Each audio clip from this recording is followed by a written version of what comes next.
I have to admit, I was surprised to learn that you're the chairman of the board of directors, Your Highness. I'd heard that the chairman was a member of the Imperial family, but still.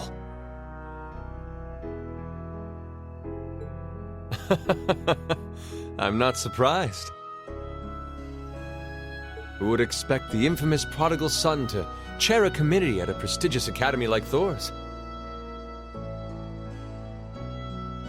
I suppose it's not surprising they'd rather keep it hushed up, though. It wouldn't exactly be great for the school's image.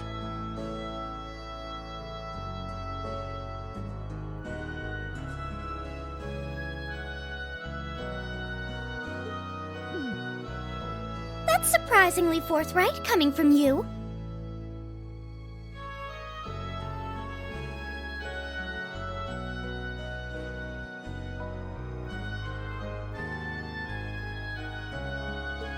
Is it really true, though?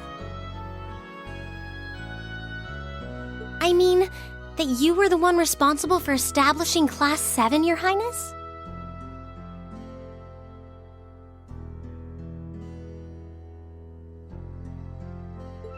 Indeed, I was. You see, it's always been a tradition that a member of the Imperial family serves as chairman of the board. At first, I wore the title in name only, but I had a change of heart after my vacation in Liberl 2 years ago. You were in Liberl back then? That would put your visit during the incident that occurred there, correct?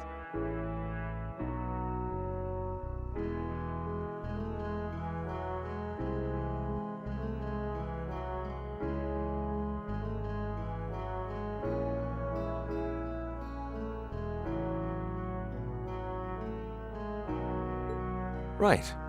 All I've done since I returned to Erebonia has been inspired by my experience during the crisis in Liberl.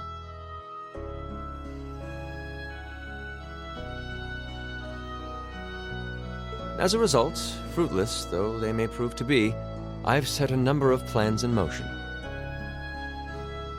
One of which is to bring the winds of change to Thor's military academy. A gust of fresh air, if you will.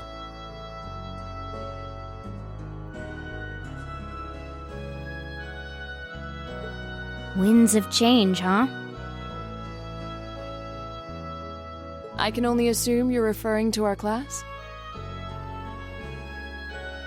Then the one who decided to throw both commoners and nobles into the same class was... Yes, the idea was mine.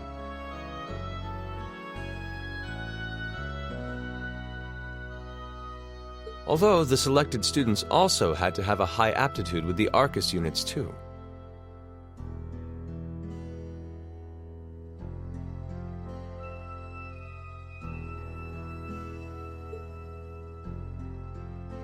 I think I'm finally starting to understand the reasoning behind Class 7.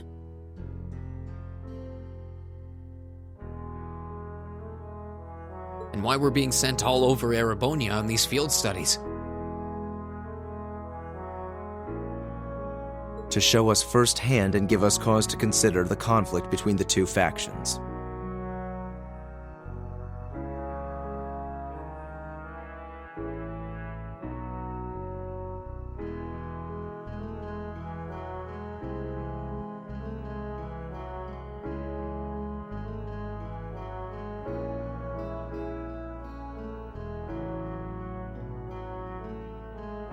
That is the purpose behind our field studies. Is it not, Your Highness?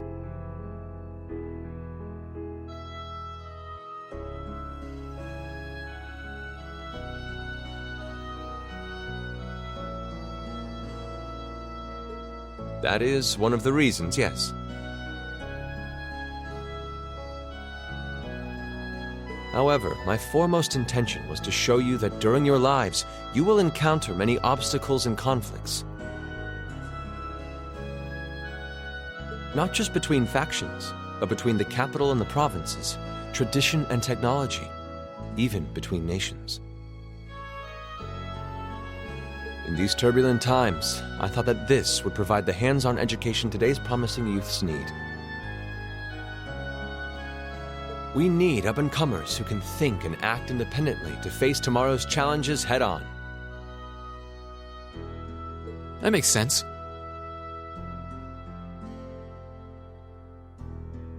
Wow, that's quite a plan.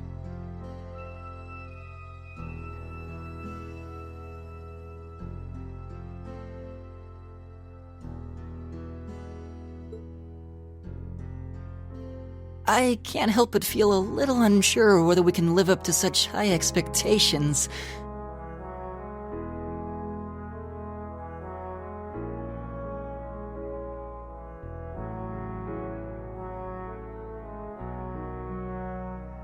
Hearing your explanation has, at the very least, cleared up many of the doubts I've had up to this point. Class 7 does seem like an ideal environment to expand one's outlook on life. I feel like going through everything we have so far has brought us closer to doing exactly that. Yep. Marvelous. I'm so pleased to hear it. Just listening to you makes me feel even more certain that establishing Class 7 was the right decision. Especially since while the idea itself was mine, I have no real say in how the classes run day to day. Even so, I still hope to meet all of you at least once, if only to tell you all this. That was when Alphen stepped in and offered to set up this little meeting. I see.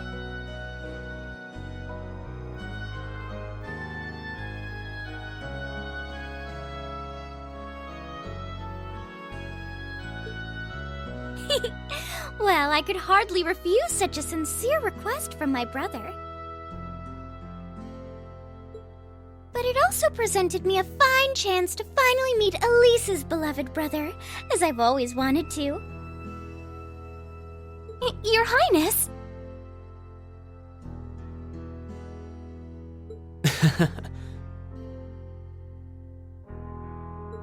Thank you for taking the time to tell us all of this, Your Highness. I feel like now that I know, I want to live up to the promise you saw in Class 7. Thing is, am I right in assuming that Class 7 doesn't exist just to fulfill your progressive ideal? What do you... Oh?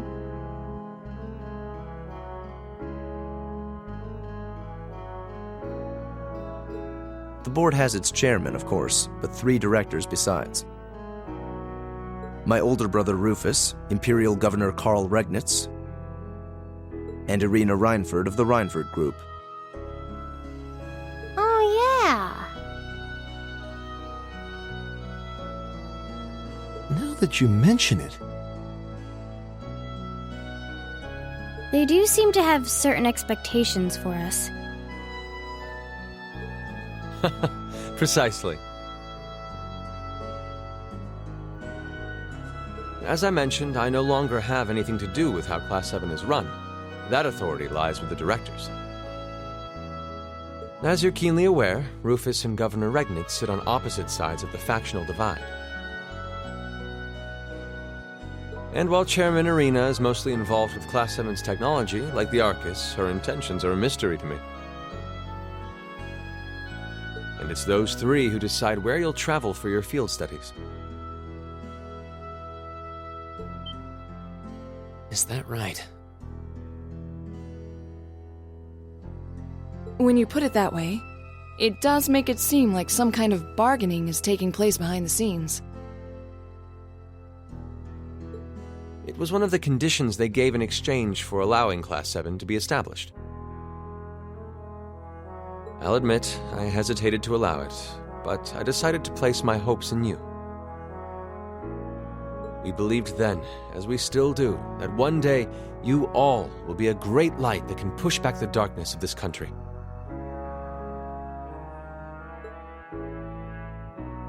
Well, I suppose when I put it that way, it sounds positively heroic. But that's just me. Don't feel too pressured by it. Your students, first and foremost. Reach out and grab that fragrant rose of school life. Join a club. Eat cheap food with your friends at midnight. Fall in love. We live but once. Make your youth count.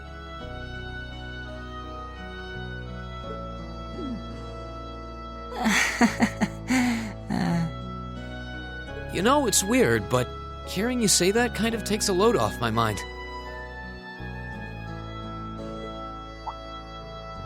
By the way, just earlier you said that we believed the Class 7 would be a great light. Is there someone else involved with Thors who shares your vision for our class, Your Highness?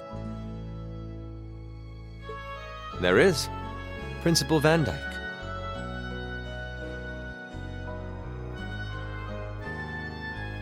I once attended Thors myself and studied under him.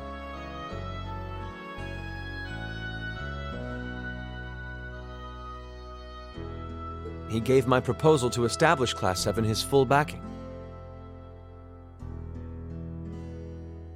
I see.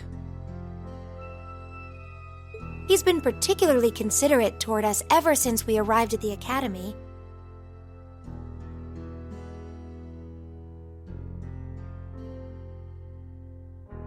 While he has no direct control over the running of the academy, he does preside over the board meetings.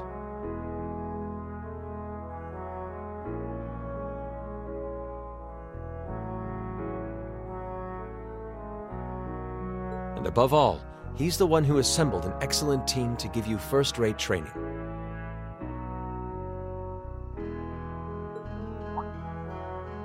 An excellent team, you say? Are you referring to Instructor Sarah? Well, she's certainly one of them.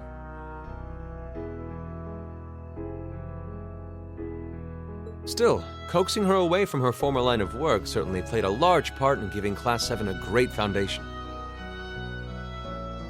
She is, after all, one of the strongest people in the Empire, and her experience makes her a natural field leader. Wait, what? Instructor Sarah? One of the strongest people in Erebonia? Exactly what experience might you be referring to? I've even heard rumors of her daring exploits myself.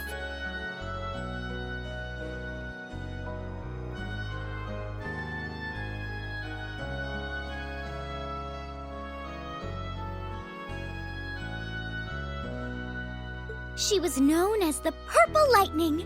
Doesn't that sound exciting?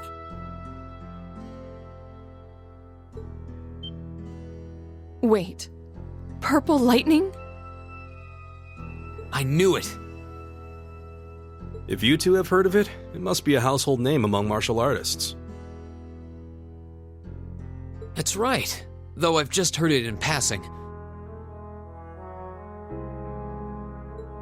Ah, that young ace of the Erebonian Bracer Guild, and one of the Empire's most famous bracers. She has a history full of brave feats and dangerous deeds. She was even the youngest bracer to achieve A-rank status.